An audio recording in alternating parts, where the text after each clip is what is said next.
अच्छा अच्छा, बिजली वाला है क्या? नहीं आए, थोड़ा सा दीदी, थोड़ा सा इधर आना, अभी थोड़ा सा ऐसे भैया, थोड़ा सा इधर आना। ये है आलोक की नगरी हो या संग्राम के विजेता, इस वक्त सूर संग्राम के विजेता आ चुके हैं आलोक कुमार। मनोज तिवारी के पैर छूते हुए आलोक कुमार सूर संग्राम के पहले विजेता थे, जो इस वक्त मंच पर आ चुके हैं। मनोज तिवारी ने अपना नाट्य देखिए, बहुत प्यारा, मेरी तरफ से इसके लिए तालियां को लेकर उस गीत को गुनगुनाने की उन्होंने अपनी इच्छा जाहिर करी और इच्छा के बाद ही आलोक कुमार मंच इनको जब हम ढूंढे थे तो ये भी आप सोए सुनेंगे तो भैया रोने लगेगा, आंसू आ जाएगा। इसका 6 से 7 हजार मैंने गाने गाए और 9 भाषाओं में। देखिए तो मेरा मैं बागेश्वर में था, बागेश्वर धाम सुन रानी मल्होत्रा जी के लिए पहुंच रहे। देखिए भैया, याद रखिए, तो केवल आप वर्तमान को नहीं जिता रहे हैं, आप आने वाले समय में अपने भविष्य की पीढ़ियों को भी जिता रहे हैं। आप विश्वास करें, आप सबसे प्रार्थना करते हैं। और भी जो लोग हैं यहाँ पे बगल में एक वार्ड नंबर 20 में भी मुझे जाना था, वहां से हमारा जो कैंडिडेट है नारायण बड़ाना, तो उनके भाई हमारे साथ आए हैं। ये तो भाई नहीं है, एक और भाई है संजू बड़ाना, तो भैया है, लेकिन लागत है अब पहुंच ना पाए 10 बजे के। तो जे लाइव सुनत होई वार्ड नंबर 3 में हम कोशिश करब कल दिन में, कहे कि कल 5 बजे तक तो प्रचार होई, और हम यहाँ से वो एक हमारा दूसरा मेयर का चुनाव लड़ रहा है सुरेंद्र यादव मानेसर से, सुंदर उनका खातिर कल जाए के बाटे। हमारे विप्लव देव नहीं, मोदी जी को भी पता है कि मनोजवा जात बा। हमारी पार्टी में चुनाव को हल्के में नहीं लेते, इसलिए जो सामने भैया बैठे हैं वो भी, जो मंच पे हमारे राम राम कहते हैं इधर, मालूम है? तो आपको मेरा राम राम और समस्त नया गांव अभिनंदन, नमस्कार। तो मैं कंफ्यूज था कि अमित शाह जी एक व्यक्ति का परिचय करें, इसका मतलब कि थोड़ा बच के रहना। बाद में थोड़े दिन बाद देखिए उस आदमी को टिकट मिल गया। हम सोचे यार नहीं, जो हम समझ रहे थे वो नहीं, इसको पकड़ के ही रखना है। तो हम भी इसको पहले दिन से राजेश भाई को पकड़ लिए, और हमारा ये अमित तो पहले से पकड़ा हुआ है। अभी अब जो थोड़ा देर हुआ आने में ना, वो उन्हीं के कारण देर हुआ। हम फरीदाबाद में हमारा 3 कार्यक्रम लगा था। पहला कार्यक्रम थोड़ा सा लेट हो गया खत्म होने में, तो हम बोले भैया एक प्रोग्राम छोड़ दो, हमारा बड़ा प्रिय भाई है अमित, उसको मैंने बोला है कि मैं 7 बजे तक पहुंच जाऊंगा, तो कम से कम 7:30 बजे पहुंच जाऊं। ये बोले मनोज भाई तीसरा भी कर दो, नहीं तो मेरा अंक गणित गड़बड़ा जाएगा, और मैं खुद आपको लेकर के चलूंगा। और मुझे लेकर के राजेश नागर जी आज आपके बीच में चुपचाप मीठा मीठा बोल के चले गए होते, लेकिन आज उन्होंने बहुत बड़ा वादा कर दिया, और ये वादा यहाँ की होने वाली मेयर के संदर्भ में भी, और आपके होने वाले पार्षद राज सिंह अमित के भी संदर्भ में बहुत बड़ा है। इसकी जोरदार तालियों से इसका स्वागत होना चाहिए। मेयर बनाएंगे, राज सिंह अमित को पार्षद बनाएंगे, और इसके अलावे अगल बगल की जितनी सीट है, देखो भैया, हम 10 साल पहले आप हमको खाली गाय, ठीक बोल रहे हैं ना? आप सोचिएगा कभी कभी कि मनोज भैया अचानक इसको क्या जरूरत थी राजनीति में आने की।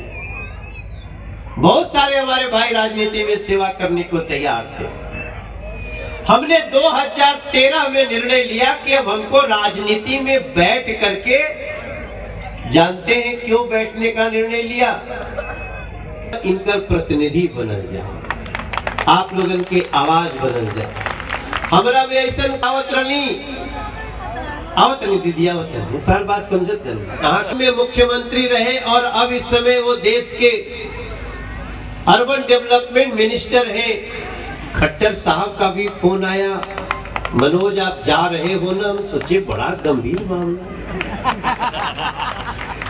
पहले लगा गंभीर मामला, फिर सोचे कि इसका मतलब कि पहली बार मेयर का डायरेक्ट चुनाव, ग्राम पंचायत से पार्षद, इसका मतलब मोदी जी ने अब गुरुग्राम के लिए एक अलग योजना बना दी है। जैसे आज मेरा राजेश नागर भैया यहाँ से बोलता है कि शिकायत आने पे मैं मंच से भी सस्पेंड कर सकता हूँ, और पहली बार डायरेक्ट आप मेयर भी चुनेंगे। 2 तारीख को चुनाव है, 2 ठो वोट देना है, 2 ईवीएम अलग अलग होगा। एक में राज सिंह अमित को जिताएंगे और दूसरे में मेयर बनाएंगे भारतीय जनता पार्टी। हमारे राजेश नागर भाई, उनका जितना चुनाव आज तक हुआ है बिना मनोजवा के वही नहीं खे। देखिए मनोज तिवारी, और मेरा भी जितना चुनाव है बिना राजेश नागर के नहीं हुआ है। लेकर राजेश नागर के सारे चुनावों में इन्होंने फ्री में प्रचार करा हुआ। राजेश नागर जी से हमारा पहला परिचय देश के आजकल जो गृह मंत्री अमित शाह जी ने करवाया था। सांसद दिल्ली के बने, कहीं बैठे थे, अमित भाई बोले ये राजेश नागर है, इसको जरा पहचान के रखना। तो मैं सोचा लगता है इनसे नहीं बतियाना है मुझे। कभी कभी लोग परिचय देते ना कि भैया ये बहुत अच्छा भाषण देना शुरू कर चुके हैं, और जो बचा है वो मैं कर देता हूँ। जोरदार ताली बजे के चाहिए भैया हो, यहाँ से लेके पीछे तक जहाँ जहाँ आवाज जा रहल बा। आप लोग भोजपुरी समझते हैं? कौन कौन समझता है? एक बार हाथ उठा के बता। अरे वाह, देखो ऐसा लगता जितना लोग, देखो भैया, कोई यूपी में जन्म लिया, कोई बिहार में जन्म लिया, कोई कहां जन्म लिया, लेकिन पार्षद और बड़ी रैली हो जाती है। कई पार्टियों के तो अध्यक्षों की सभा में भी इतना लोग नहीं रहते हैं जितना आज। राजरानी बहन जो आप लोगों के लिए एक नया विकास का रास्ता लेकर के आई है। विकास की आप बोलेंगे ऐसा क्यों बोल रहे हैं? इसको लेकर मनोज तिवारी बोल रहे हैं। हम इसलिए बोल रहे हैं, हम भी बोल रहे हैं, और मंच पे जितने हमारे लोग हैं। इसके पहले आप लोग डायरेक्ट मेयर का चुनाव किए थे। आप लोग कभी वोट याद करो, आप पार्षद भी नहीं चुनते थे, तो पंचायत वाला था ना सिस्टम। 5,000 करोड़ भी अगर आपको पैसे चाहिए गुड़गांव के लिए तो कोई कमी नहीं आएगी, ये मैं आपको विश्वास दिलाकर जा रहा हूं। और आप लोगों से सबसे जिताओगे, जिताओगे अमित भाई को। जय श्री राम, जय श्री राम। सभी का तहे दिल से धन्यवाद। जय हिंद, जय भारत। क्यों अभी हम मनोज जी को सुनने के लिए आए हैं, और के योग मेरे परम मित्र, मेरे भाई, मेरे हर एक चुनाव में, चाहे 14 का चुनाव हो, 19 का चुनाव हो, 24 का, चीजों पर सब खरा उतारे। जिस उम्मीद से आपने उम्मीदवार बनाया है, उस उम्मीद को आपको हम गिरने नहीं देंगे, उसको बढ़ाए रखेंगे, और आपका जो भी समस्या है उसको उसी टाइम ही समाधान करने की कोशिश करेंगे। धन्यवाद। जय हिंद। हमने जो अपनी समस्याएं और मुद्दे बताए वो हमारी भी हैं, आपकी समस्याएं हमारी समस्याएं हैं। मैं इसी गुड़गांव में पैदा हुई हूँ, पली बड़ी हूँ, मैं सब परेशानियों को, समस्याओं को समझती हूँ। बोलो छठी मैया की। बनाने की घोषणा भी कर दी है। मैं आपको जो तस्वीर हमारी नगर निगम की जमीन है तस्वीरें मंत्री जी राजेश नागर जी के पास है। और मैं मंत्री साहब से रिक्वेस्ट भी करूंगा कि भाई कि उनके लिए भारतीय जनता पार्टी में कोई जगह नहीं है। इसलिए आप सबसे यही कहना है कि ट्रिपल इंजन की सरकार आप सबको एक साथ मिलकर बनानी है। बनाओगे नहीं बनाओगे?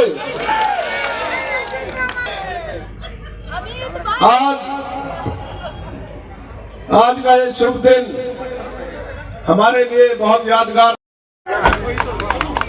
और यहाँ पर उपस्थित देव तुल्य जनता, आप यहाँ इतनी भारी संख्या में पहुंचे उसके लिए दिल की गहराइयों से धन्यवाद। जैसा कि आपको पता है इलेक्शन का दौर चल रहा है और आज आप अच्छे से समझ गए होंगे कि जो हमारे प्रत्याशी हैं वो कल से अपना बस्ता बंद कर कर अपने घरों में घुस जाएंगे। घुस जाएंगे नहीं घुस जाएंगे? तो यही कहना है। माननीय हमारे प्रदेश अध्यक्ष जी ने भी अभी बताया कि जो हमारी कॉलोनियों की जो भी समस्याएं हैं, चाहे वो लाइट की हो, चाहे सीवर की हो, चाहे सड़कों की हो, ये सारी समस्याएं सिर्फ और सिर्फ भारतीय जनता पार्टी ही दूर कर सकती है और कोई नहीं कर सकता। जाने वाले मनोज मुद्गल इस वक्त पहुंच और जो हमारे मैनिफेस्टो में लिखा है ये है मनोज तिवारी जो कि जो कॉलोनियां पास होने से अभी वंचित है उन सभी कॉलोनियों को भी जल्द से जल्द पास कराया जाएगा। प्रत्याशी है बीजेपी के वार्ड नंबर 19 से और मारुति कुंज में कार्यक्रम कॉलोनियों में जो मूलभूत आवश्यकताएं हैं वो सारी पूरी कराई जाएंगी। जैसा हमारे विधायक दिखाता हूं मनोज तिवारी मुकेश गुड़गांव से विधायक मुकेश पहलवान जी ने कहा